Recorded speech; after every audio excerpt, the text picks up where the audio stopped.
In this video, I'll be taking you through the function and features of the enclosure that I made for my Onefinity CNC. The enclosure is made out of solid black melamine with 1/4 inch plexiglass viewing port in the front. Here we can see the different ways that the enclosure can open. I added this intermediate step as just kind of a quick access feature for when I'm doing bit changes or material changes. And then here is when the enclosure is fully open.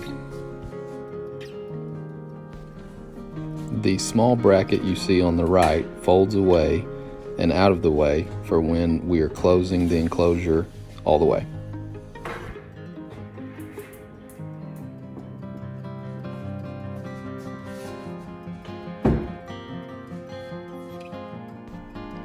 Here's a quick view of the plexiglass viewing port in the front. You can see that with the lights on, we can see everything during the carve.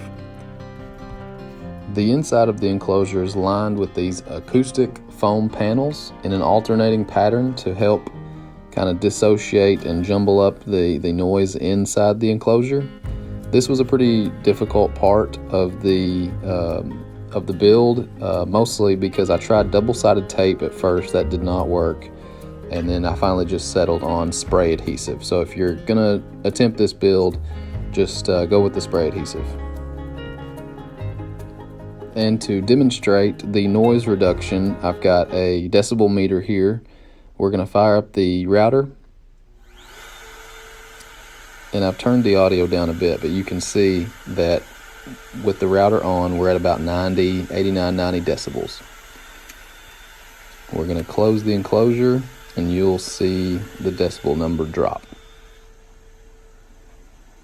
to around the mid 70s.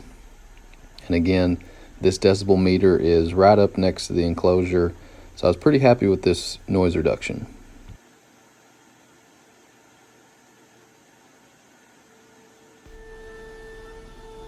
Here's another decibel demonstration. You can see that we are doing a carve now with the decibel meter right up on the enclosure. We're in the mid to higher 70s, but once you step back into the garage a little bit, we drop back down to the low 70s, and this is comfortable enough of a sound range you can carry on a conversation with no problem.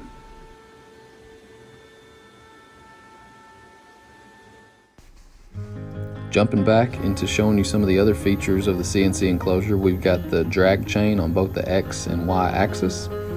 I will post all of the 3D printing files and the link to my Amazon store that has all the products that I used for this enclosure under the list called CNC Enclosure Products.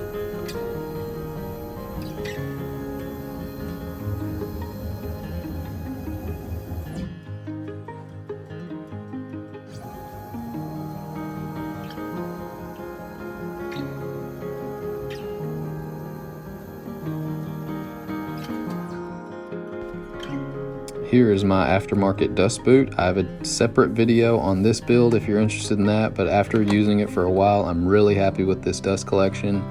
You can see that I have a 4-inch reduced down to this 2.5 that goes down underneath to my vacuum. And here's a shot of the 48-inch piano hinge on top that is sturdy enough for all the weight of this melamine.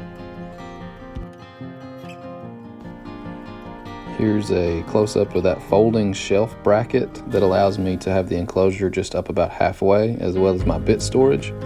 I also have this Omni wall set up next to the CNC that holds all of my clamps and stuff like that. It just makes it really handy. Here's a shot of all my different clamping options. Depending on the carve, you may want to use hold downs, you may want to use this cam system, and then you can always use the just double-sided tape. I really like this X-Fasten Woodworker's tape, and it's really nice to have everything just at an arm's reach right next to the machine.